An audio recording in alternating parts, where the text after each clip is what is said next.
बीडच्या केज तालुक्यातील टाकळीमध्ये विलास घुले या तरुणाचा खून करण्यात आला होता। या घुले कुटुंबियांच्या सांत्वनपर भेटीला ओबीसी आंदोलक नवनाथ मागमारे टाकळी येथे निवासस्थानी पोहोचले।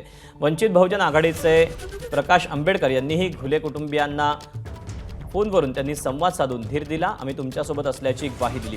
तसंच या प्रकरणी बीडचे खासदार बजरंग सोनावणे यांच्या मुलावर गुन्हा दाखल करून मुख्यमंत्र्यांनी घुले कुटुंबियांना न्याय द्यावा अशी मागणी ओबीसी आंदोलक नवनाथ मागवार यांनी केली। विशेषतः बजरंग सोनवणेचा मुलगा 100% त्याच्यात आहे, कारण बजरंग सोनवणे तात्काळ इकडे त्याचं नाव येणं आणि तो मुख्यमंत्र्याची जाणीवपूर्वक भेट घेतो।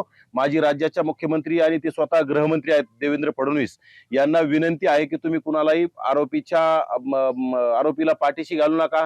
त्याचा बाप आला काय किंवा त्याचा आजा तुमच्याकडे येऊन पाय पडत असेल आणि तुमच्या राजकारणाच्या पोळी भाजण्याच्या पायी तुम्ही कुणालाही पाठीशी घालू नका।